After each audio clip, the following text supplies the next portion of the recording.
आज मुझे एक बहुत ही मशहूर कहावत याद आ रही है। ये फूल मुझे विरासत में नहीं मिले हैं क्योंकि तुमने मेरा कांटों वाला बिस्तर नहीं देखा। हम में से बहुत सारे लोग हमेशा शॉर्टकट की तलाश में रहते हैं कि कोई एक शॉर्टेस्ट वे हो ताकि हमें एक सक्सेस मिल जाए। और अगर हम चाहते हैं कि हमें एक शॉर्टकट के जरिए सक्सेस मिले तो बेस्ट थिंग है कि हमें नेटवर्क मार्केटिंग करनी चाहिए, जहाँ पे आप 10-15 दिन में ही लखपति या करोड़पति भी बन सकते हैं, जहाँ पे दो के नीचे दो जुड़ने होते हैं। लेकिन जब हम रियल वर्ल्ड में आते हैं, वहाँ पे जो सिचुएशन होती है वो टोटली ही डिफरेंट होती है। आज की वीडियो में मैं आपको एक डीएसए सीट प्रोवाइड करा रहा हूँ जो आप मुझसे कब से मांग रहे थे। मैंने पर्सनली 1200 से ज्यादा क्वेश्चंस डीएसए में सॉल्व किए हैं पूरे एक साल के दौरान, और इस सीट में मैंने 726 क्वेश्चन डाले। तो आधे बच्चे तो सिर्फ 726 का नाम सुन के ही भाग जाएंगे। देखो यार, मार्केट में ऑलरेडी काफी डीएसए सीट एग्जिस्ट करती हैं जिसमें 200, 250, 300 क्वेश्चंस होते हैं। लेकिन यार, जो मुझे पर्सनली फील होता है और जो रियलिटी भी है, उससे आपको कुछ भी फायदा नहीं होने वाला। क्यों नहीं होने वाला? क्योंकि ना तो आपके कॉन्सेप्ट स्ट्रांग होंगे, ना ही आप किसी कंपनी को या फिर अच्छी कंपनी को क्रैक कर पाओगे। वो सीट उन बच्चों के लिए है जो स्पेशली आईआईटी या फिर टियर 1 कॉलेजेस में है, जिनकी प्लेसमेंट 2.5-3-4 महीने बाद है, जहाँ पे कंपनी ऑलरेडी वहां पे आती है। लेकिन अगर आप टियर 3 कॉलेज से हैं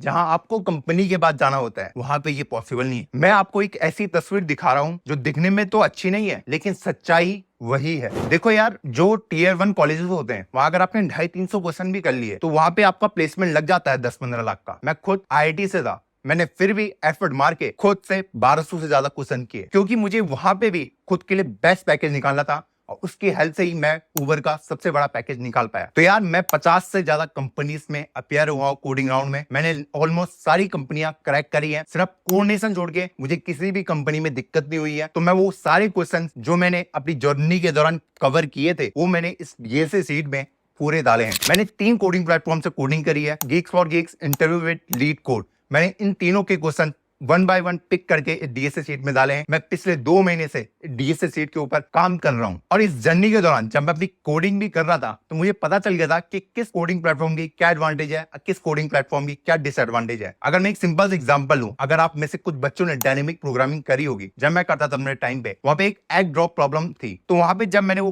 प्रॉब्लम गीक्स फॉर गीक्स में करी तो वहां पे मुझे ऑप्टिमाइज सॉल्यूशन ना देने के बावजूद मेरा सॉल्यूशन एक्सेप्ट हो गया। जब मैंने एडिटोरियल वगैरह पढ़े तो वहां भी ऑप्टिमाइज सॉल्यूशन नहीं था। लेकिन जब मैंने सेम चीज इंटरव्यू बिट पे करी तो वहां पे एक ऑप्टिमाइज सॉल्यूशन था। तो वो सारी चीजें मैंने एक एक करके अपने इस डीएसए सीट में डाली हुई है। अगर मैं आपको अपनी डीएसए सीट दिखाऊं तो यार वो बहुत ही सुंदर है। अगर आप टॉप पे पढ़ पा रहे हो, वहां पे मैंने लिखा है hard work beats talent when talent doesn't work hard. तो यही सच्चाई है कि हमको एफर्ट मारने हैं। अगर आपके पास टैलेंट है तो फिर तो आप ये वीडियो को पूरी तरीके से इग्नोर कर सकते हो, लेकिन अगर आप मेहनत मारने को तैयार हो, मैं हमेशा कहता हूं दुनिया में टैलेंटेड लोगों की कमी हो ना हो, हार्ड वर्किंग लोगों की बहुत ही ज्यादा कमी है। तो यार, जो इस डीएसए शीट को हम सॉल्व करेंगे उससे पहले कुछ प्री रिक्वेस्ट है जो आपको फुलफिल करनी है। सबसे पहले मैं चाहता हूं आप एक लैंग्वेज चूज करें। C++ है, जावा है, पाइथन है, जावास्क्रिप्ट है, ऐसी बहुत सारी लैंग्वेज है। आप किसको फॉलो करें? तो देखो, सब यही कहते हैं कि C++ और जावा में से एक चूज करो। तो ये मुझे भी सही लगता है। जो मेरी पर्सनल प्रेफरेंस है वो थोड़ी C++ है, मुझे वो ज्यादा अच्छी लगती है क्योंकि उसके जो सॉल्यूशन है वो ऑनलाइन इजिली अवेलेबल हो जाते हैं। अगर मैं किसी क्वेश्चन पे अटकता हूं तो उससे रिलेटेड जो सॉल्यूशन है मुझे ऑनलाइन इजिली मिल जाएंगे। अब आपने कोई लैंग्वेज पढ़ी तो उसको आप किस लेवल तक पढ़ोगे? देखो, आपको बेसिक चीजें आनी चाहिए कि फॉर लूप कैसे काम करता है, व्हाइल लूप कैसे काम करता है, फंक्शन कॉल कैसे काम करते हैं। अगर आपको ये चीजें आ गई तब आप आगे बढ़ सकते हैं। उसके बाद आपको थोड़ी बेसिक प्रोग्राम भी आनी चाहिए कि मैं टेबल का प्रोग्राम कैसे लिखूं, मैं प्रिंट कैसे कराऊं कि पहले लाइन में 1 प्रिंट, फिर दूसरी लाइन में 2 प्रिंट, 3 प्रिंट, ऐसे प्रिंटिंग प्रॉब्लम, प्राइम नंबर का कोड जो मुझे टीसीएस एग्जाम में नहीं बना था वो भी आपको आना चाहिए। उसके बाद ही हम अपना डीएसए की जर्नी स्टार्ट कर सकते हैं। तो यार, इस पूरी जर्नी के दौरान आपको 2 चीजों का ख्याल और रखना है जो आप इससे पहले पढ़ेंगे। पहला है टाइम कॉम्प्लेक्सिटी, फिर है स्पेस कॉम्प्लेक्सिटी। आपको ये अच्छे से आने चाहिए कि मैं किसी भी कोड का टाइम कॉम्प्लेक्सिटी और स्पेस कॉम्प्लेक्सिटी इजीली निकाल पाऊं। पर भैया, ये होते क्या है, इसको मैं आज इजीली आपको एक्सप्लेन करूंगा। पहला मैं पकड़ता हूँ टाइम कॉम्प्लेक्सिटी। मान लो मैं हूं, मेरा एक दोस्त है, मैंने उसे कॉल किया, मैंने कहा भाई मुझे 10 रुपए भेज दे। हाँ, पैसे नहीं है, फिर भी मैंने उसे बोला। तो उसने क्या करा, उसने मेरा फोन पकड़ा, उसने फोन पे खोला और उसने मुझे 10 रुपए भेज दिए 5 सेकंड के अंदर। फिर मैंने उसको 2 दिन बाद फिर से कॉल किया कि भाई आज मुझे 500 रुपए चाहिए। तो उसने फिर से अपना फोन पे खोला, उसने 500 रुपए भेजे, उसे फिर से 5 सेकंड लगे। अब मैंने बोला भाई मुझे 50,000 रुपए भेज दे। तो उसने अपना फोन पे खोला, उसने मुझे 50,000 रुपए सेंड कर दिए विद इन 5 सेकंड। तो जैसे जैसे मैं पैसे भी बढ़ा रहा हूं, मैंने 10 रुपए मांगे फिर भी उसे 5 सेकंड लगे, मैंने 500 मांगे फिर भी उसे 5 सेकंड लगे, 50,000 मांगे फिर भी उसे 5 सेकंड लगे। तो मैं उससे कितनी भी बड़ी अमाउंट मांगूंगा उससे हमेशा 5 सेकंड का ही टाइम लगने वाला है। इसको थोड़ा डिफरेंट सिनेरियो में सोचें। मान लो मेरा एक और दोस्त है, उसकी सीमेंट की दुकान है, मेरा घर का कंस्ट्रक्शन चल रहा है मान लो। तो मैंने उसको बोला भाई मुझे ना 5 सीमेंट के कट्टे बेच दे। उसने कहा भाई अभी बेचता हूँ। तो उसके पास एक रिक्शा है, तो उस वाले रिक्शा में 5 ही सीमेंट के कट्टे एक बार में आ सकते हैं। तो उसने कहा, उसने भेज दिए और वो मेरे को रिसीव हो गए 10 मिनट के अंदर। मैंने उससे फिर से कॉल करा कि भाई अब 50 सीमेंट के कट्टे चाहिए। अब वो क्या करेगा, वो रिक्शा में 5 सीमेंट के कट्टे भेजेगा, फिर मेरे यहाँ अनलोड कराएगा, फिर करेगा, फिर अनलोड कराएगा। तो उसे कितना टाइम लगेगा, पहले उसे 10 मिनट लग रहे थे, तो 50 कट्टे में उसे 100 मिनट तक लगेंगे। अब जैसे जैसे मैं कट्टों की डिमांड और बढ़ाऊंगा, मैं बोलूंगा चल मुझे 500 कट्टे चाहिए सीमेंट के कट्टों की बात कर रहा हूँ, उसको और ज्यादा टाइम लगेगा। तो इन 2 एग्जाम्पल से हम क्या सीखे, जब मैं पैसे मांग रहा था तो वहां पे कांस्टेंट 5 सेकंड के अंदर सब कुछ हो जा रहा था, लेकिन यहाँ पे जैसे जैसे मैं डिमांड बढ़ाए जा रहा हूँ, यहाँ पे उतना ही ज्यादा टाइम लग रहा है। तो सेम चीज हमारी कोडिंग में भी होती है। वो कैसे होती है, मान लो आपको एक प्रॉब्लम दी हुई है, मैंने आपको बोला कि भाई मुझे फर्स्ट 20 नेचुरल नंबर का सम निकाल के दे दो। आपने एक कोड लिखा, अब आप उस कोड को आपने कैसे लिखा कि 1 + 2 + 3 + 4 + 5, ऐसे जैसे जाते जाते आप 20 तक काउंट किया और आपने मुझे रिजल्ट दे दिया। फिर मैंने कहा भाई मुझे अब फर्स्ट 500 नेचुरल नंबर का सम चाहिए। फिर आपने सेम चीजें करी, 1 + 2 + 3 + 4। आपने इस तरीके से अपने कोड को लिखा है। मान लो आपको 20 नंबर सम के लिए 5 सेकंड लग रहे थे, और जब आप 500 तक काउंट कर रहे हो, मान लो आपको 100 सेकंड लगेंगे, क्योंकि आप एक एक करके काउंट कर रहे हो। अब जैसे ही मैं बढ़ाऊंगा कि भाई मुझे फर्स्ट 1 लाख नंबर का सम चाहिए, फिर आपको और ज्यादा टाइम लगेगा, क्योंकि आप एक करके काउंट कर रहे हो। और वहीं पे एक बहुत ही बढ़िया कोडर आता हूं मैं बोलता यार इसको तो मैं चुटकी में कर लूंगा। वो लोग कैसे, तो क्या सीधा मैथमेटिकल फॉर्मूला लगा देंगे, कौन सा, n/2 × n+1, यही था ना फॉर्मूला, सीधा लगा देंगे। अब मुझे पहले 100 नेचुरल नंबर का भी सम निकाला है, तो मैं सीधा वैल्यू पुट करके आंसर निकाल दूंगा। तो यहाँ पे मुझे सिर्फ 1 सेकंड लग रहा है। अब वो पहले 100 नंबर थे, अब मैं 1 लाख भी बोलूं फिर भी मुझे 1 सेकंड ही लगेगा। तो यही हमारा टाइम कॉम्प्लेक्सिटी का कॉन्सेप्ट है। मैं किस तरीके से अपने एल्गोरिथम को लिखता हूं वो उस पर डिपेंड करता है। तो आपको ना ये चीजें अच्छे से आनी चाहिए कि आपको अपने जो एल्गोरिथम है उससे ऑप्टिमाइज वे में लिखना पड़ेगा। अब सेम चीजें हमारी स्पेस कॉम्प्लेक्सिटी में भी जाती है। मैं आपको चाहता हूं कि आप उसको खुद से रिसर्च करें, इसको बहुत डिटेल में पढ़ें। जब आपको टाइम कॉम्प्लेक्सिटी, स्पेस कॉम्प्लेक्सिटी समझ आ गया, तब आप मेरे डीएसएस सीट पे जंप करें। अब आपके पास जो पहला चीज आएगा वो आएगा एरे का। अब आपको पहले पढ़ना है कि आप एरे क्या होता है, इसके साथ ही आपको नोट्स भी बनाने अपने। अब मैं ये नहीं बोलूंगा कि आप सिर्फ मेरे डीएसएस सीट के भरोसे हो, पहले आप एरे का कॉन्सेप्ट पढ़िए, एरे क्या होता है, ठीक है, इसकी जरूरत क्यों है, फिर आप मेरे डीएसएस सीट पे जंप करें। वहां पे जो मैंने क्वेश्चन है उनको बिल्कुल अच्छे तरीके से बांटा है। पहले मैंने आपको इजी लेवल के क्वेश्चन दिए हैं। वो क्यों दिए हैं, ताकि आपको कॉन्फिडेंस बिल्ड हो। देखो यार, स्टार्टिंग में आपको इजी वाले प्रॉब्लम में भी आधा घंटा 1 घंटा तक लग सकता है, और मे बी आपसे सॉल्व भी ना हो। आप लॉजिक तो बना लोगे कि यार इसको ऐसे सॉल्व करना है, लेकिन आप कोड नहीं लिख पा रहे हो कि यार कौन सा फंक्शन लिखूं, कैसा कोड लिखूं इसके लिए ये सॉल्व हो जाए। स्टार्टिंग में ये दिक्कतें होंगी, लेकिन ये चीजें ना टाइम के साथ सॉल्व हो जाएंगी। जब आप 15-20 दिन तक अपनी कोडिंग जर्नी को कंटिन्यू रखोगे,